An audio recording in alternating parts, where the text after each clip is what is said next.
Hey up lads and lasses, Damphyre here, back again with some more Infinite Lagrange.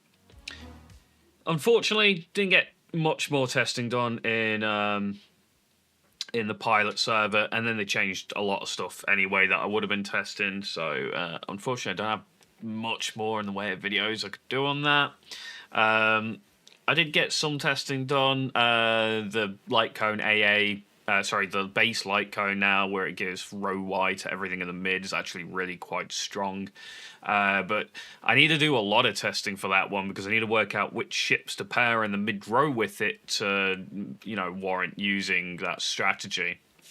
Because you need 3 light cones to bring that online. So yeah, you need quite a few.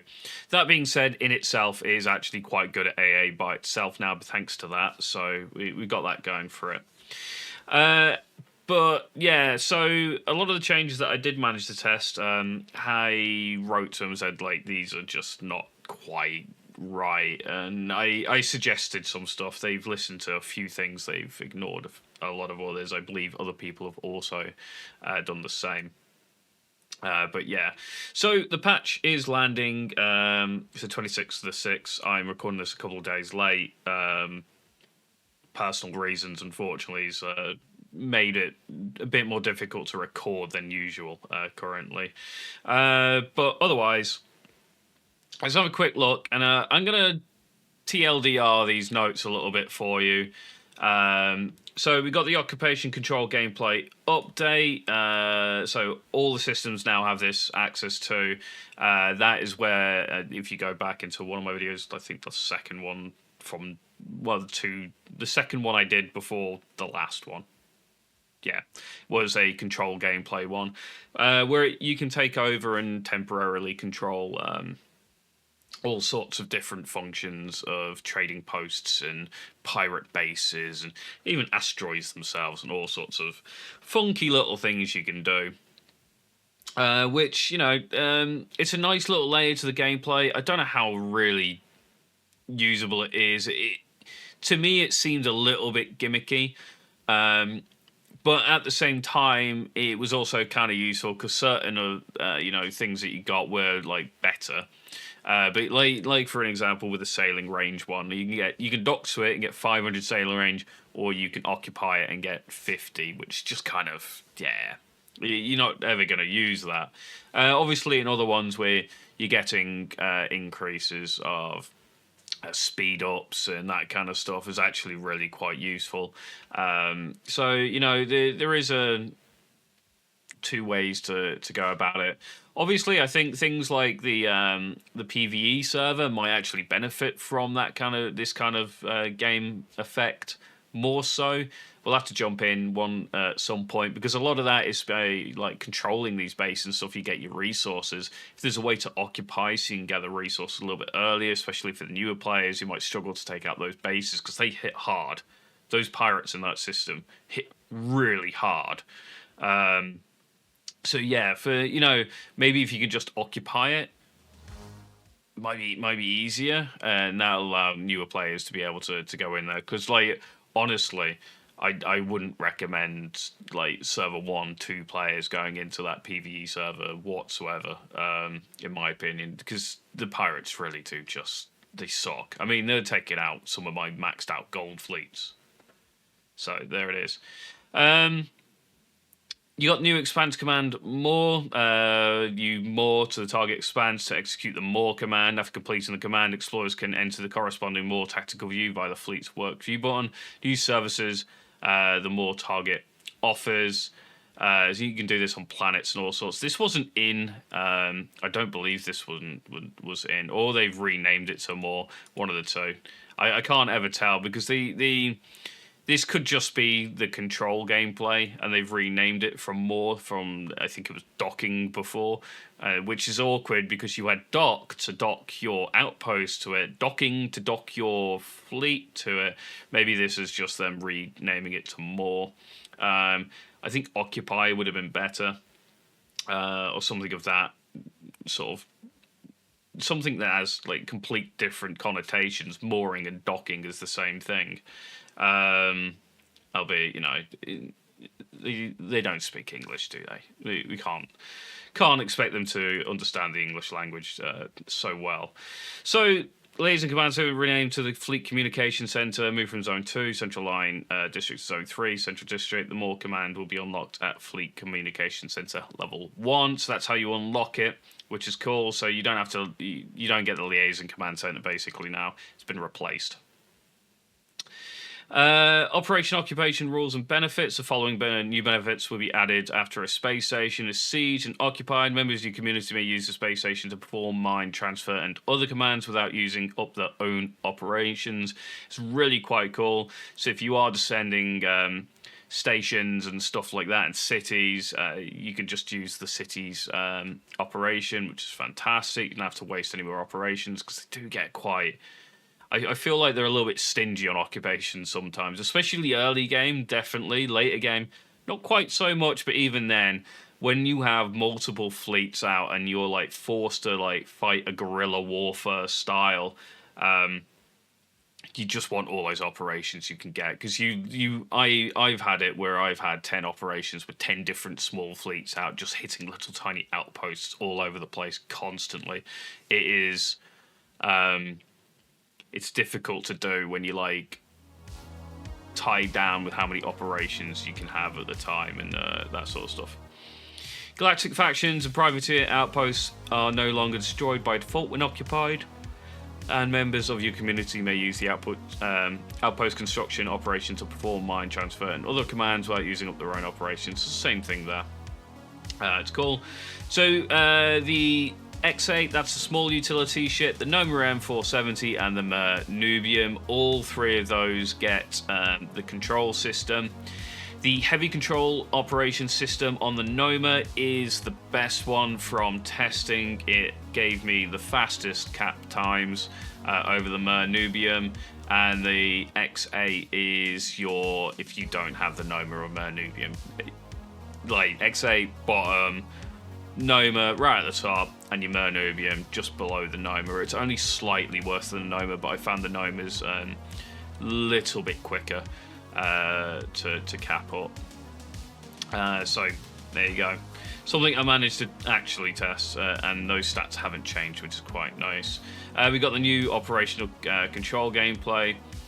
So we got some things here. We got during the control operation, the Explorer will face trials to in the form of automated defense firing fleets and aircraft defenders. You saw that in the video where I was testing this out. After control operation create will be occupied to maintain control over the target, providing the Explorer with corresponding buffs. The control over some operation targets will be separate from the ownership of the operation. We found this out. If you take a city, you can own the city and you can control it again as well, which gives you the other bonuses we found anyway. Stargate, the controller again, 1,000 bonus Dawn points in the Star System development rating. Quite a useful one if you are going for that win. Space Station, after you control a Space Station community, by Space Station they mean city, your community members will enjoy a 10% increased mining speed and the effect of distribution collection when mining within the operation. It basically acts like an amp, the city amp. Really, really good, actually. Like, really damn strong, this. Having, like, an amp on all the cities is amazing. A lot of the cities have, like, level 5, 6 resource nodes in them, so they're good to go, and now you've got an amp for your entire community. It is going to be interesting, because it does mean you might see, like, congregations of mining fleets around these cities. So... good for people to like jump onto and try and target and kill off your mining fleets. At the same time, you might start seeing more people surrounding cities in hives to defend, obviously, their amps. We'll have to see how this really plays out. I like the change. I like the fact that you can use cities as amps. I think it's just a nice change. Galactic factions and privateer outposts. When occupying an outpost, you will simultaneously gain its control. The controller can dismantle the controlled outpost. So if you want to delete it and put your own outpost down for the different effects, you can. So you do it. Level 1 to 6 resource nodes. After gaining control, you receive the resource yield and can claim accumulated resource packs in the form of missions every 6 hours. Generally don't think this is particularly worth it. It might be if, like, maybe early game you can try and, like, control a level 5 or level 6 resource node, just for, like, that little uptick on resources that you could get from it. But generally speaking, you're just going to be mining the resource nodes anyway, so yeah, don't see too much use there. Trading post, transit trading post. After gaining control, you enjoy a 20% discount. I sort of talked about this one in the test I was doing, where I actually picked the trading post as a choice. 20% discounts, perfectly fine. Quite nice early game. I'll have to see though, because the trading post fleet that they sent at you, the automation fleet that it sent, it hit hard, like really hard. So it wasn't something you do till later in the game, at which point a 20% discount at the trading post, where you don't really need the trading post anymore. Most of the time you only use the trading post to get resources, and if those resources are useless to you because, well, you're late game and you've got advanced mining platforms out and control of cities for, you know, pseudo advanced mining platforms and all that, you don't need to buy the resource packs anymore from the trade hubs. So we'll have to see on that one. Factory docking points, controlled, it will have a chance to trade supplies with a controller in the form of missions every 6, 12, 24 hours. There are a vast number of different ones. I recommend that you go in game and check them out. They all do different things. Some of them give you repair modules and stuff like that. Some of them give you speed ups, build speed ups, or whatever they call them. Additional aircraft. Some of them will give you a gift of ships and stuff every now and then. One of the ones that I checked out was one that gave you the Corvette, the pirate Corvette. Just gives you one of those every, I think, 6 hours or something of that nature. So yeah, loads of different ones within the factories. Just have to go in, check them out, because there is definitely too many to list. You have the Research Institute docking point. When controlled, it activates some of the docking effects for the controller. That's the High Fuel Energy Institute, where you get 50 movement instead of 500. A lot of these ones didn't seem worth it. The small resources, you got even smaller amount of resource worth space. Like, yeah, I'm not so sure about any of the Research Institute docking point ones being any good. And there is a guard command for resource beacons now. Now, we have the game balance adjustments, and this is what a lot of people are probably really looking forward to in the video. So let's talk a little bit about these as we go through them. Development comment: after long-term observation data analysis, we noticed discrepancies between actual tactical capabilities of ships of certain classes and carrier ships compared to the default command points, affecting the diversity of fleet lineups. To enhance the diversity and strategic depth of fleet lineup, we have adjusted the weapon parameters and command points of the following ships. So something I said to them when I went back and said, for an example, the Taurus at, I think it was 12 CP, is too much. It should be down at 10 CP. It has equal damage in terms of HC Eros, which you put to 10 CP. And all you're going to do is make it so this becomes a non-choice. And if you make it a non-choice, all that's going to happen is the meta switch is from, say, Taurus to Aldebaran, and now in a year's time, all you'll see is Aldebaran and HC Eros fleets. Instead of Taurus and HC Eros fleets, it's Aldebaran and HC Eros, and so on and so forth. And I said you need to try and work out a way of balancing these better. I recommend bringing Taurus down to 10 CP, so it's on par with the HC Eros at that cost point with its amount of damage and tank. It's reasonable. So we'll see what they've done anyway. So first up is the adjusted damage frequency Eternals.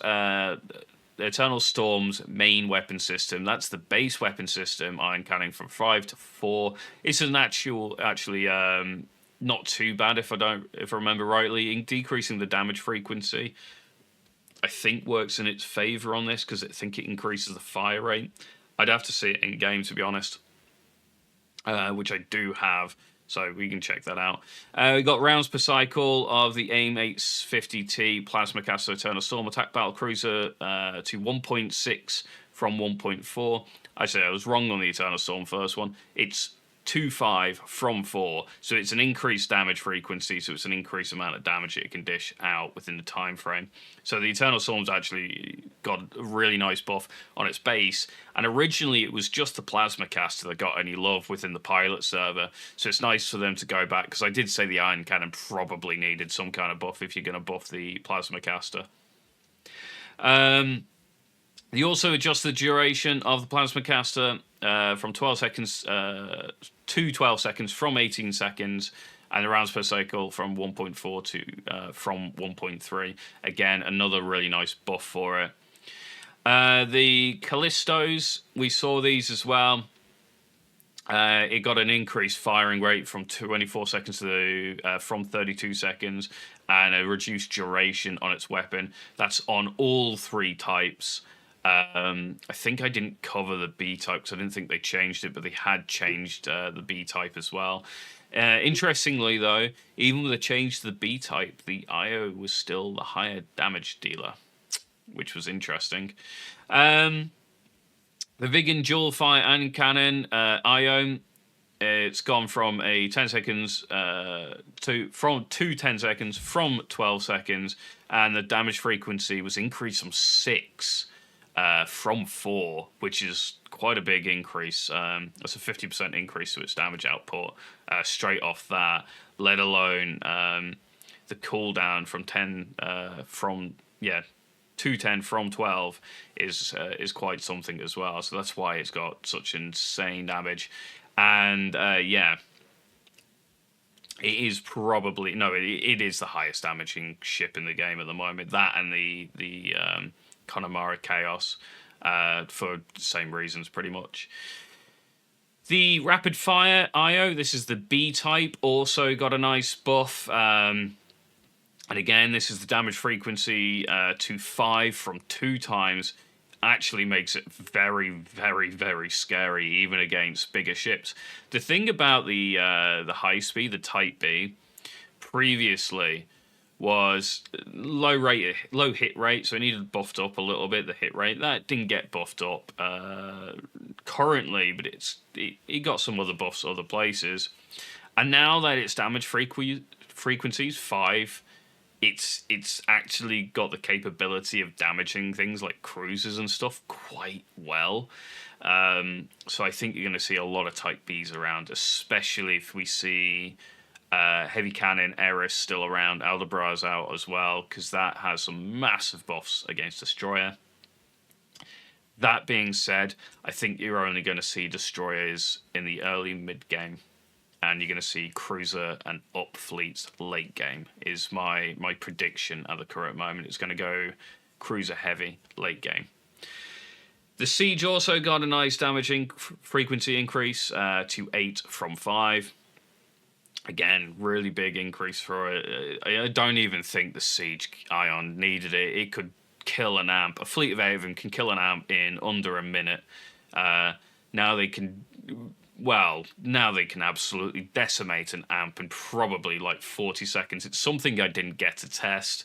I already know it was good in the first place. So this like increasing the damage frequency to 8 from 5 on it was probably not necessary. It wasn't necessary at all.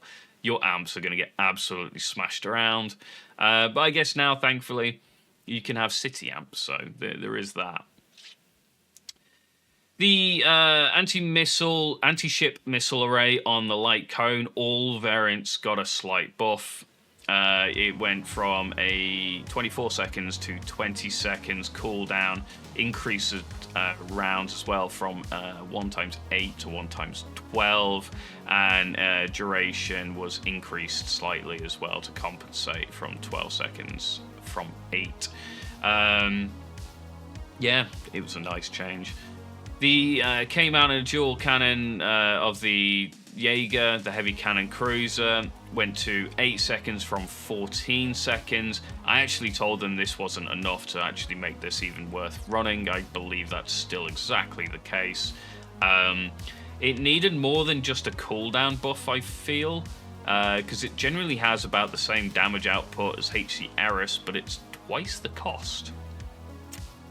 So yeah, it needed a big damage out increase on its weapon systems and a cooldown maybe to have brought that up to similar par to, say, the IOs or the Calibes, if that's what they were going for. Even to bring it to a mid-tier, so it's in par with, like, Chimera, they would have to buff it more up, but they haven't. So not entirely sure what they wanted to do with it. Whatever they've done, it's fallen short. Solar Whale carrier, 55 CP from 45, has no impact on the game whatsoever, which I told them, and I said I did make the suggestion for 65 to 75 CP that one of the commenters made. 65 or something, I couldn't remember which one it was, but they've ignored that, and I even showed them the video of me just putting 5 Solar Whales, reinforcing it into a fleet and going, your CP cost doesn't matter to me, and yeah, they ignored it. But you know, there you go. So Solar Whale is still by far the best carrier in the game. I tell you what, even if they did put it up to 65 or 75 CP, it'd still be the best carrier in the game. You'd still be able to run it late game in a separate fleet and reinforce. The Jaeger heavy aircraft cruiser has been nerfed. It's 20 CP now instead of 22 CP from 18. This is a good nerf in my opinion. It puts it in a little bit more expensive than running. Well, actually no, it doesn't put it more expensive because the dual purpose Guardians and stuff got changed as well. So we'll go through those quick as well. The XT-20s, the pirate carriers, they're now 18 CP instead of 14. They're probably now more efficient running those than Jaegers, but you'd still have to warrant having a lack of CP on them. TP on them. Where your Jaeger, you can max those XT-20s, you'll only ever get 50 TP on them, and that sucks. So you probably won't really see them still. The Eris heavy cannon is 9 instead of 10, which is nice. That a little bit. I think it was fine at 10, to be honest. They could have left that at 10. I don't think it really mattered. The Guardian dual purpose is 14 from 9, which is ridiculous. Let's be honest. It can carry 2 corvettes. The Jaeger carries 4. For 14 CP, that's 7 CP per aircraft on it. Whereas the Jaeger at 20 is 5 CP. And that's after the nerfed Jaeger. Before, when the Guardian was 9 and the Jaeger was 18, that's exactly like identical for CP cost. But at 14 CP, they've killed the Guardian dual purpose. Even with its triple damage buff, that's just not worth ever running. It's dead. Taurus Assault Destroyer and the Pulse Cannon is gone to 11. It was 12. Sorry, it was at 8. In the pilot, it was 12. They brought that down to 11. I recommended 10. Brings it in par with the HC Eris. Although they brought the HC Eris down, which, like I said, don't think necessary. The Taurus at 11's borderline where it might still be okay to run. That 10 CP, I think, is where the sweet spot it could have been. I think 11 might be slightly too expensive and 9 is too cheap for it. I think 10's where it should be, but I guess we'll see. The meta will pan out however the meta pans out. If people think that 11 CP for the Taurus is too much, you will see it because you won't see Tauruses anymore. Again, it's something you'll have to play around with yourselves, test out, and that's all you can really do. AC-721 heavy dual purpose assault ship is now 12 CP, and the Ion variant of the AC-721, which you can't get, is also 12 CP. they're up from 8. I think they were 14 as well. They're still 6 CP, whereas the Jaeger is 5 CP for each Corvette. So, make it of your will. You probably run Jaeger if you've got it now. All of the Corvette carriers, I just don't think get used anymore. Destroyer rank, I think they're dead. But again, we'll have to see. Imbrium, it's the new one, but only the pulse cannon version. Got a nerf to 8 CP from 6 CP. As you can see, is all the energy damage ships that got nerfed. Ruby experimental cannon 8 CP from 5, and the Xeno Stinger 8 CP from 6. I think they're fine, honestly. 8 CP for a Xeno Stinger and its damage output, it's still up there with HC Eris, and the HC Eris now costs 9, it costs 8. I don't see a problem with that. Same with the Ruby, decent damage output, great AA, 8 CP for it. I'd probably still pay that.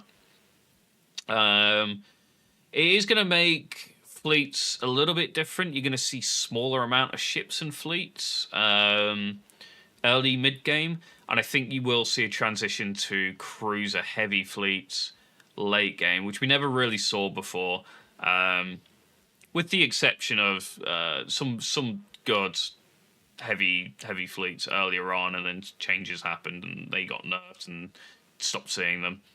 I think one of my first favourite fleets I ran was like a full row of Chimeras with Callistos or something of that nature, and that was like my second server or third server, back before the meta was a thing.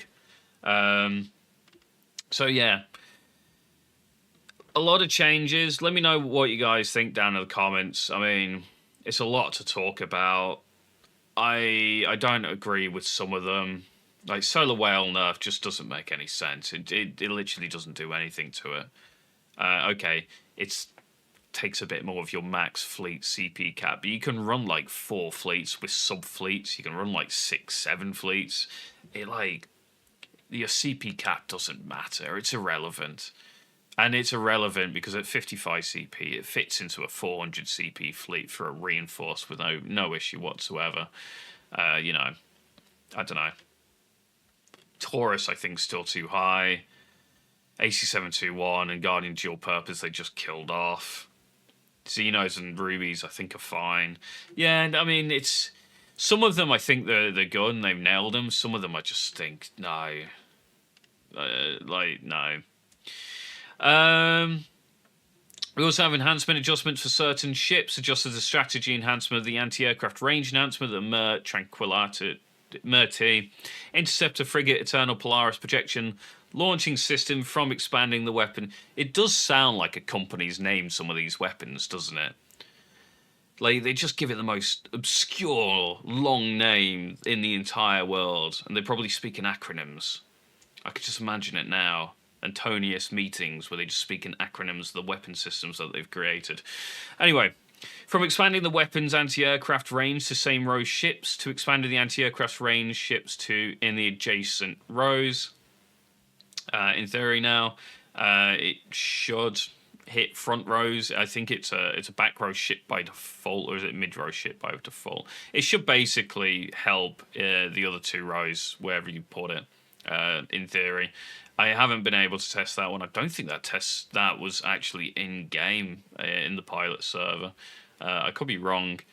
We didn't have too much time to check out all the anti-aircraft stuff because we're too busy playing around with the control stuff and trying to blow each other up with giant fleets of Eternal Storms. Adjusted the strategy enhancement, anti-aircraft range enhancement. Same thing for the Noma M470 heavy landing ship. The weapons anti-aircraft range to same row ships to expanding the weapons anti-aircraft range to ships in adjacent rows. And we got the light cone change here, taking advantage of anti-aircraft UAV's positioning support system to coordinate the projectile anti-aircraft weaponry of ships in the mid-row, extending the anti-aircraft range to same row ships to, same thing, but extending the anti-aircraft range to ships in the adjacent rows. It now has fleet-wide because it's in the mid row. It has fleet-wide AA potential. And again, you're going to have to sit there and bear with me on that one, because I've got however many mid-row ships in the game. You could potentially pair up with that to find out which ones are the best ones to deal AA damage. It could be a while. We have adjustments to the counter anti-aircraft mode of certain ship weapons. The counter-attack anti-aircraft mode now provides anti-aircraft support to ships in the same row when not being attacked by aerial targets. When they are attacking you, it is counter-attack. Honestly, I didn't notice any AA differences whatsoever from this. So yeah, bank more on light cones and that kind of thing at the moment. Keep your winged hussars around for your AA damage. Check out the Murti. It's pretty good now. It will be pretty good now. It was pretty good before, and that was just row wide. Now it's got fleet wide. It'll be really good. Well, fleet wide if you can get it into the middle. It'll be pretty good. Yeah. Just don't bank on the fact that, oh, my ships can all now attack in the same row. Because they just don't do enough damage at all. Whether it's hit rate thing or what, I am not entirely sure. Optimize the squad naming description, create community screen, normal squad and free community squad, etc. And display the org level screen has been optimized as well. So yeah, lots and lots to go on here. There is a link here as well if you want more details on all of these counter-attack changes. So you can have a play around with that. But yeah, that is a lot of talking for me. So thank you guys for watching. Don't forget to like, comment, and subscribe. And I'll catch you next time.